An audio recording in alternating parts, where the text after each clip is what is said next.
all my friends. Praise our God Almighty. Praise to the Father, Jesus Christ, and Holy Spirit. To Psalm 95 verse 6. Come, let us bow down in worship. Let us kneel before the Lord our Maker. Come, shout for joy with gladness. We sing a song, Allah itu baik. Allah itu baik, sungguh baik bagiku. Ditunjukkannya kasih setianya. Dia menyediakan yang ku perlukan, menyatakan kebaikan, menyatakan kebaikannya padaku. Kasih setianya tak pernah berubah, dulu, sekarang, dan selamanya. Ajaiblah kuasa dalam namanya, Yesusku luar biasa. Teman-teman, sebelum kita mulai, mari kita bersatu dalam doa. Bapa kami dalam surga, terima kasih Tuhan atas pagi hari yang indah ini. Kami masih dapat bangun dari tidur kami dan dapat beraktivitas seperti biasanya. Tuhan, pada saat ini kami ingin mendengarkan firman-Mu. Kiranya kami dapat mendengarkan firman dengan baik dan dapat menerapkannya dalam kehidupan kami sehari-hari. Terima kasih Tuhan, sempurnakanlah doa kami, ampuni dosa-dosa pelanggaran kami, hanya dalam nama Yesus kita berdoa dan bersyukur. Amin. Okay, my friend, today our memory verse from Psalm 97 verse 11. Light is sown for the righteous and gladness for the upright in heart. Mazmur 97 ayat 11. Terang sudah terbit bagi orang benar dan sukacita bagi orang-orang yang tulus hati. God is good all the time. Above all, mercies of God carries us a right plan in a right time. Before listening Holy Bible story, let's sing a song, Semua Baik. Dari semula telah kau tetapkan hidupku dalam tangan-Mu, dalam rencana-Mu Tuhan. Rencana indah telah kau siapkan bagi masa depanku yang penuh harapan. Semua baik, apa yang telah kau perbuat di dalam hidupku. Semua baik, sungguh teramat baik. Kau jadikan hidupku berarti.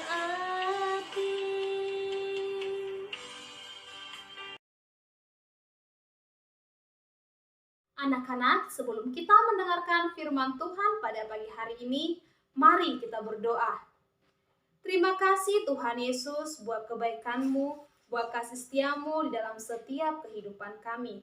Engkau sungguh baik Tuhan. Tuhan, sebentar kami akan mendengarkan sebagian daripada kebenaran firman-Mu. Tuhan tolong dan pimpin kami, agar kami fokus ketika kami mendengarkan firman-Mu. Tuhan, tolong berikan Roh Kudus-Mu di dalam hati kami masing-masing, agar kami mengerti akan firman-Mu ketika kami mendengarkannya. Tuhan, inilah hidup kami serahkan ke dalam tangan-Mu.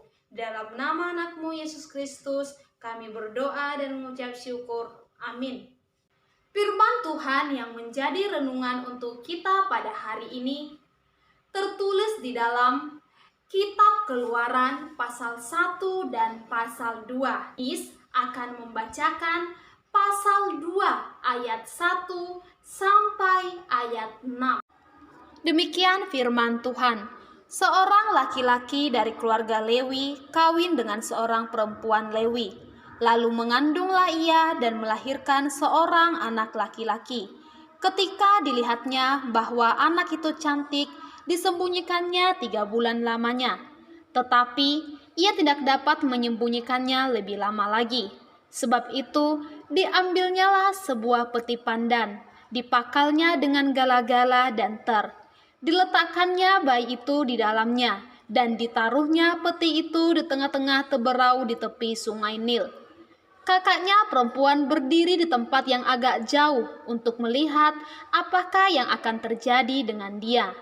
Maka datanglah putri Firaun untuk mandi di sungai Nil, sedang dayang-dayangnya berjalan-jalan di tepi sungai Nil.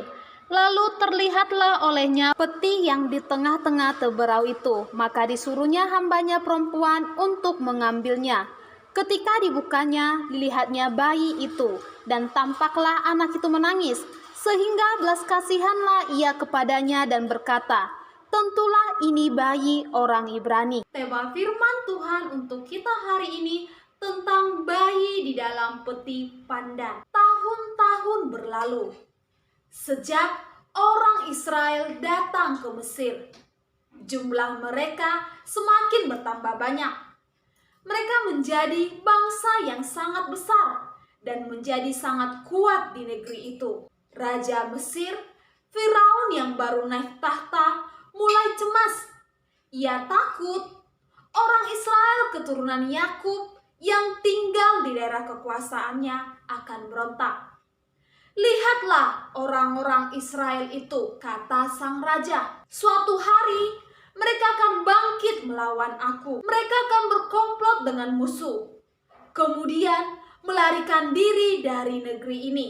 Anak-anak Israel akan mengacungkan tangan dan melawan kita. Kita harus menghentikan mereka sebelum jumlah mereka semakin bertambah banyak." Dan untuk melakukan itu, mula-mula ia menjadikan mereka budak, memaksa bekerja di ladang, dan membangun kota-kota besar. Mandor-mandor yang kejam menjaga mereka.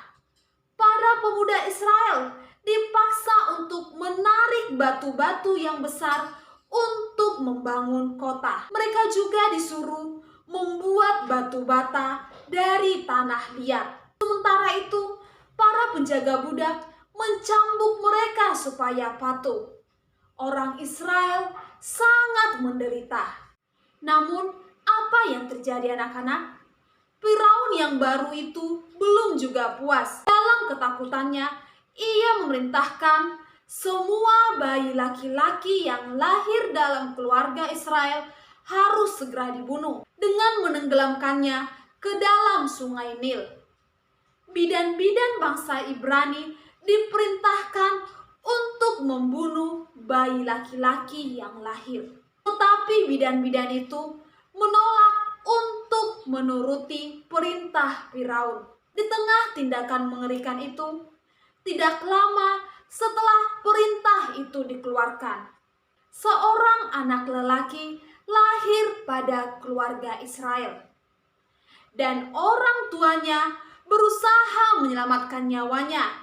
Jadi mereka menyembunyikannya selama 3 bulan setelah ia lahir. Laki-laki itu bernama Amram dan istrinya Jochebed. Dari Amram dan Jochebed lahirlah seorang bayi laki-laki. Mereka tidak rela bayi itu dibunuh.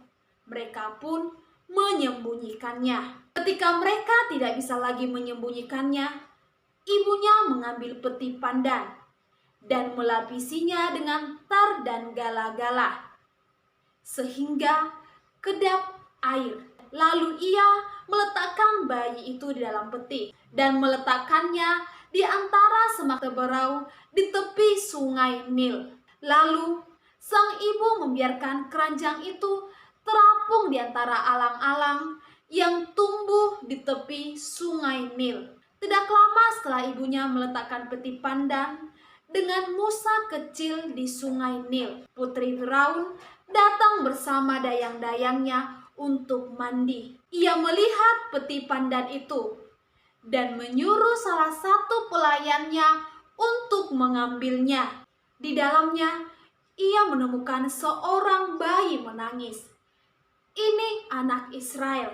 Ia menyadari dan merasa kasihan kepada bayi itu. Kakak anak itu yang sejak tadi bersembunyi mendekat kepadanya. Apakah Tuhan ingin mencari ibu susu Ibrani untuk merawat bayi ini?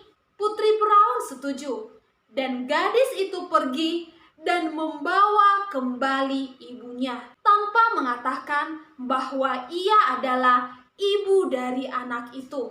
Susui anak ini untukku, kata sang putri, dan aku akan membayarmu dengan baik.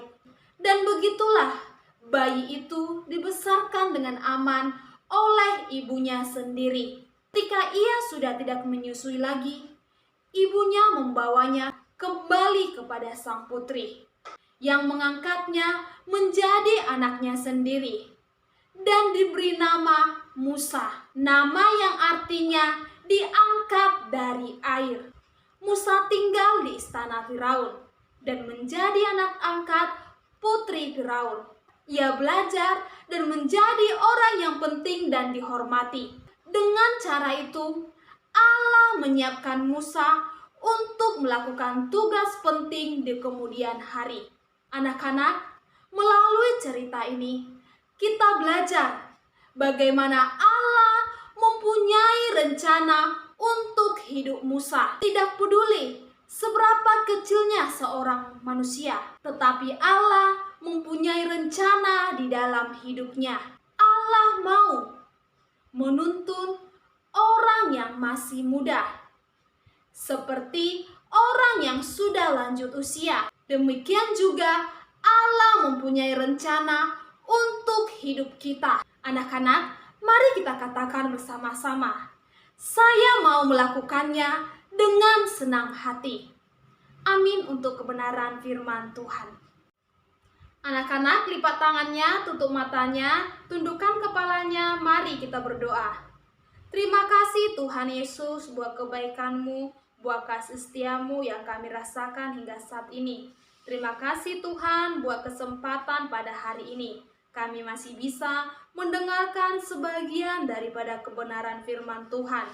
Tuhan, inilah hidup kami. Pakailah kami Tuhan sesuai dengan rencana-Mu. Ajar kami Tuhan agar kami menjadi pelaku-pelaku firman sesuai dengan yang Bapa kehendaki dalam hidup kami. Tuhan Yesus, segala kegiatan kami pada hari ini kami serahkan ke dalam tangan-Mu. Di dalam nama anak-Mu Yesus Kristus kami berdoa dan mengucap syukur. Amin.